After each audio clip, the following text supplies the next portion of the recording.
Kanji Narayan and company की स्थापना कब हुई थी? 100 साल पहले। आपका नाम? मेरा नाम मुकुंद रायलाल जी सगानी। मेरे पिताजी और उनके बड़े भाई कांजी भाई दोनों ने इस जगह का स्थापना किया। और उसके बाद में डेवलप किए दोनों ने, वही हम चला रहे हैं अभी। आप पहले गुजरात में जो है, गुजरात से मुंबई कभी आए? सौराष्ट्र से हम लोग आए। जो एरिया सौराष्ट्र बोला जाता है, राजेपुरा गांव था, जहाँ पे हमारे पिताजी और चाहू कंधे पे मशीन लेकर के जाते थे और वहाँ पे वो काम करते थे। वहाँ से आकर के बम्बई में आए 100 साल पहले और उन्होंने यहाँ धंधा चालू किया। कांजी नारायण एंड कंपनी को 100 साल फाउंटन में पूरा हुआ है।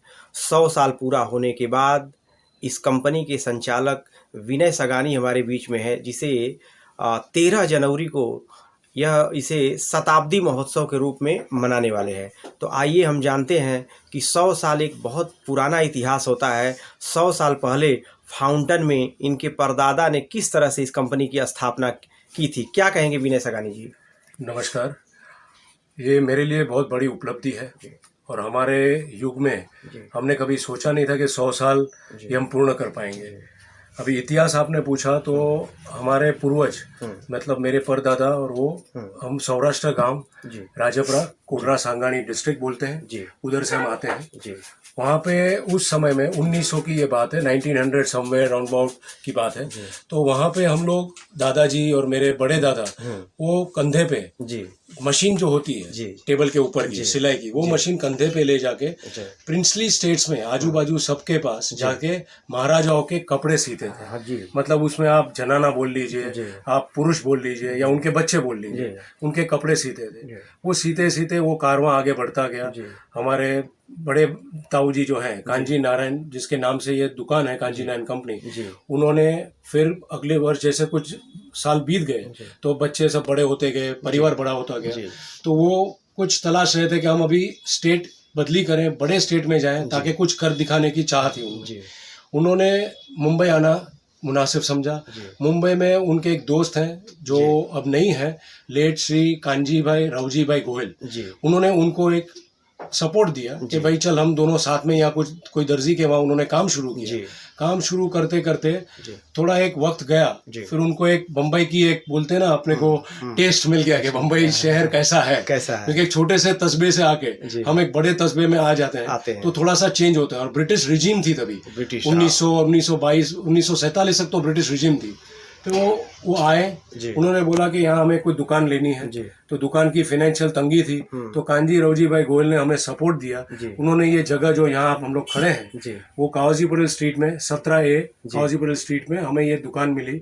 ये दुकान हमने पगड़ी सिस्टम थी तब। इस बिल्डिंग के ओनर जो थे मतलब जो लैंडलॉर्ड थे वो गुजरात स्टेट के महाराजा, जो अपने बोलते हैं भावनगर स्टेट के महाराजा की ये जगह थी और उनसे हमने ये चीज ली।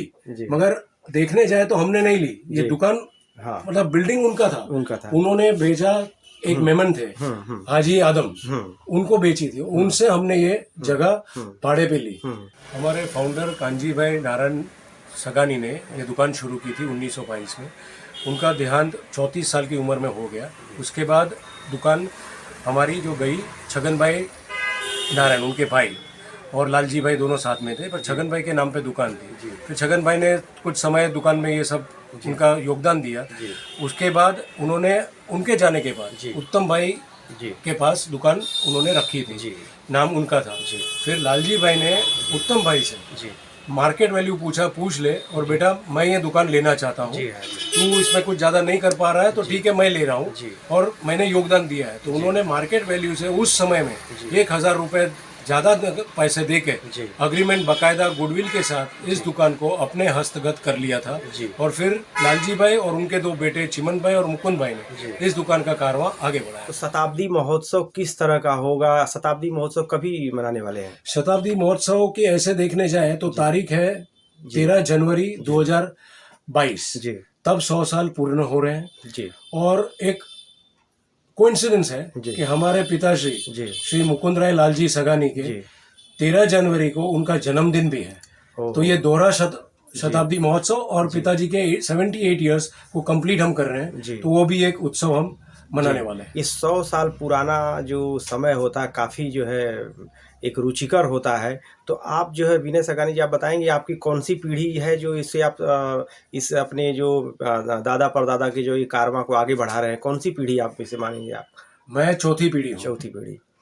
और हमने अभी पिताजी के तबीयत जी सही नहीं है, तो उस हिसाब से जी मैं ये चीज़ संभाल रहा हूँ अभी। जी। मेरा खुद का भी बिजनेस है, वो भी संभाल रहे जी। हैं और ये भी टाइम में जी। संभाल आपने बताया कि जो है हमारे आपके यहाँ के जो है कपड़े जो है ओबेराय होटल्स में नेताओं के, जजों को, तो उसके बारे में कुछ हमें बताएंगे? अभी हमारे स्टिचिंग में जो कस्टमर्स हैं जी वो अगर हम देखने जाएं तो पुराने दौर से मैं लूँ, दादाजी के टाइम से भी जी शुरुआत करूं तो Gopal bhai Seth Zaveri, ji founder of Tribhovandas Bhimji Zaveri ji jewellers हैं, जी उनके बच्चों की छठी जो बोलते हैं, जी छठी का भी जो कपड़ा सीना जी। है वो इसी दुकान में मेरे दादाजी लालजी नारायण सगानी ने स्टिचिंग की है। जी और उनके बच्चे जो हैं प्रताप भाई सेठ, हेमंत भाई सेठ जी और अभी त्रिमूर्ति जी हैं, जी तो वो भी हमारे यहाँ कपड़े सीते हैं। जी फिर ओवी कुरविला उस समय के आईटी कमिश्नर, जी वो भी हमारे यहाँ, जी। उनके बच्चे भी हमारे यहाँ सीते हैं। जी फिर आगे जाके अपन देखें तो मंगल प्रभात लोढ़ा जी हैं, जी एक्स मेयर ऑफ मुंबई जी। मनमोहन सिंह बेदी जी। हमारे यहाँ थे।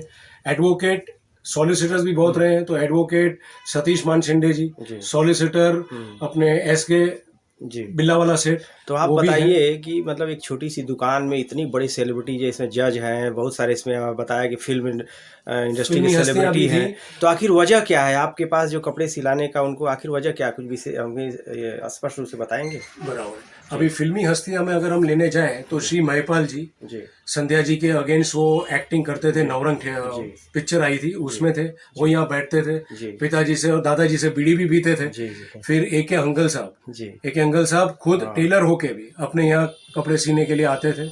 मुकरी साहब एक्टर, प्राण साहब, जी वो सब यहाँ आते थे। जी फिर ये हमारी जो मेन यूएसपी है जी वो बॉडी टॉक डिजाइनर्स। जी बॉडी टॉक डिजाइनर माने के समझे आपका शरीर जी तोड़ ज्यादा है, जी तो तोड़ के रेडीमेड के आज के दौर में जी रेडीमेड में वो तोड़ वगैरह वो जो शेप देना जी। वो बहुत कम लोग देते हैं। ऐसा नहीं है कि नहीं देते हैं, जी। बहुत कम लोग देते हैं, मगर हम जी। उस हिसाब से ही कपड़े बनाते हैं, जी। सीते जी। हैं, ताकि उनको सहूलियत रहे, उनके आर्म होल्स वो सब सीख रहे हैं। जी तोड़ है तो तोड़ ढक जाए, वैसे हम लोग कटिंग करते थे। जी पैंट्स है तो ट्राउजर्स को किसी की फ्रंट लाइन जो होती है जी। वो शॉर्ट होती है, जी। बैक में ज्यादा चढ़ जाता है कपड़ा, तो उस हिसाब से भी कटिंग करना पड़ता है। मतलब in short we were stitching clothes जी। In body talk designers. तो आगे जाकर के अपने जो परदादा की जो 100 साल पुरानी जो परंपरा है, जो इस कंपनी को उन्होंने स्थापित किया, आप किस तरह से उसको अभी आगे बढ़ाने वाले, किस तरह से नए टेक्नोलॉजी में, नई चीज़ों में इसको परिवर्तन करें, कैसे क्या करेंगे आगे जाकर के? अभी सही माने में देखें जी। तो 100 साल हुआ है, एक तो इतनी खुशी है, जी हमें दुख भी हो रहा है जी कि आगे चल के चौथी पीढ़ी जो कि मैं हूँ, जी शायद जी टेलरिंग की कटिंग वगैरह, क्योंकि मैं जानता नहीं जी। हूँ सही माने में। जी तो आपने जो प्रश्न पूछा बात सही है, मगर जैसे हम शास्त्रों में पढ़ते हैं कि चौथी पीढ़ी जैसे आती है तो बदलाव आता है। जी तो हम यहाँ पे शायद टेलरिंग का न करके चेंज ऑफ बिजनेस कुछ करेंगे। दिक्कत होगी, हमारे ग्राहकों को दिक्कत होगी, जी। तो हमने एक रास्ता ये भी सोचा कि जो पुराने ग्राहक हैं जी उनके हमने, आप यहाँ देखेंगे तो पैटर्न्स हैं, जी तो उस पैटर्न से हमने कटिंग करी थी। जी तो वो पैटर्न हम उनको 100 साल के पूर्ण होने पर जी उनको एक शुभेच्छा और एक गिफ्ट तरीके से उनको देंगे, जी ताकि आगे चल के वो पैटर्न किसी भी दर्जी को देंगे, जी कोई भी हो, जी। वो पैटर्न से ही उसको काटना है तो आराम से वो सी सकता है। जी मगर आगे मुझे दुख ये हो रहा जी। है कि मैं 100 साल की जो पीढ़ी है जी ये टेलरिंग बिजनेस में जी। आगे शायद हम नहीं कर पाए, जी क्योंकि अभी एक वक्त भी होता है इंजन गेट्स जी। Tired slowly. तो डैडी हैज गॉट टायर्ड, उन्होंने बहुत करिया है काम, बहुत करी है उन्होंने मेहनत। और हमारे ग्राहकों में एक और चीज थी कि ओबेरॉय ग्रुप ऑफ होटल्स, जी उनके जो मिसेस थी, मिसेस ओबेरॉय, जी वो एक बार आई और यहाँ पे हमारे यहाँ उनके हस्बैंड के कपड़े सीने के लिए, तो she got her shirt and trouser stitch. So after the delivery she was telling us के आप क्यों नहीं, मेरे दादा को बोलते हैं, आप क्यों नहीं हमारे ओबेरॉय के स्टाफ जो 5000 से ऊपर है उनके कपड़े आप सिए। जी तो दादा तो इंग्लिश ज्यादा जानते नहीं थे, थोड़ा बहुत था, उनको बैठा के उन्होंने बोला पिताजी को कि ये तू देख क्या बोल रहे हैं। हाँ तो डैडी ने कहा हम छोटे आदमी हैं, जी। हम लोग आपके कपड़े सीना वो तो ठीक है, मगर हम फैब्रिक नहीं रखते हैं। जी। तो आप बोलते हो फैब्रिक के साथ आप कोड दो, तो मैं कैसे कर पाऊंगा, क्रेडिट टर्म हम लोग नहीं देते हैं। जी जी तो उन्होंने वो सारी सुविधा करवाई जी और हमने वहां से कारवां शुरू हुआ। जी। 19 साल पिताजी ने पूरी मेहनत की जी। और कांजीना एंड कंपनी जी 19 साल तक उनके यूनिफॉर्म सीते रहे। जी। तो फिलहाल में जिस तरह से आप देख रहे हैं कि ज़माना बदलता जा रहा है, नए नए फैशन का दौर चल रहा है, तो आगे जाकर के आप क्या कुछ करने वाले हैं कुछ? अभी आगे जाके जैसे मैंने कहा कि मैं डिजाइनिंग वो सब जानता हूँ, जी। तो शायद उसी फील्ड में मैं आगे करूँ। जी। तो वो देखते हैं कि तो क्या फिलहाल होगा। में आपके पास, आप पुराने बताया कि आपके पास जज भी आते हैं, बड़े बड़े अधिकारी आते हैं, फिल्म इंडस्ट्री के लोग आते हैं, तो फिलहाल में वर्तमान में स्थिति क्या है? वर्तमान में क्या अभी भी फिल्म? वर्तमान में अभी भी जैसे मैंने पहले कहा कि जस्टिस लेंटिन साहब जो है, बख्तावर लेंटिन सर, वो आते थे, वो भी कुरविला सर आते थे, उनकी पीढ़ी, जी उनके बच्चे वो भी आते हैं। जमशेद लेंटिन साहब आ रहे हैं, उनके पोते आ रहे हैं, कपड़े सी रहे हैं। वो अभी लास्ट 3-4 रोज पहले एक डिलीवरी लेके गए। अमेरिकन ड्राई फ्रूट्स, जो इतना बड़ा ड्राई फ्रूट का स्टोर है, तो हरिराम जयराम ठक्कर, उनके भी सारे बच्चे अभी तक आते हैं। तो ये सारा कारवां अभी भी चल ही रहा है और आ ही रहे हैं। यानी कि कोई आपके हिसाब से जिस तरह से नया दौर आया है, इसमें किसी प्रकार की उसमें चेंजेस, मतलब उनके बच्चे जो हैं, शायद उनकी भी बॉडी वो सब जो चेंजेस हैं, तो वो यहीं स्टिच करते हैं। यहाँ पे आपके पास कितने कारीगर लोग, कितने लोग काम करते हैं? हमारे कारीगर अगर पहले दौर का देखें तो हमारे पास 10 मशीनें थी, स्विंग मशीन्स, उतने कारीगर थे। दिन रात रात पालियां होती थी। मैंने जब छोटा, क्योंकि मैं ग्रैंड चिल्ड्रन में मैं सबसे बड़ा हूँ, तो मैं दुकान में आता जाता रहता था, तो मैं देखता था कि कैसे मेरे दादाजी ने ये पूरा एम्पायर खड़ा किया है, उसी की वजह से। और हम जो ये हमारे जो कारीगर हैं, वो 12 जितने थे कारीगर, बाहर भी कारीगर ले जाते थे। नारायण भाई बंगेरा करके जो थे, उन्होंने मेरे पिताजी को सिखाया कि कटिंग तो सीख लिया तुमने, मगर प्रैक्टिकल जब मशीन पे बैठते हो तो उसको सिया कैसे जाएगा। तो मेरे दादा नारायण भाई बंगेरा ने मेरे ताऊजी को और मेरे पिताजी को ये सिखाया है।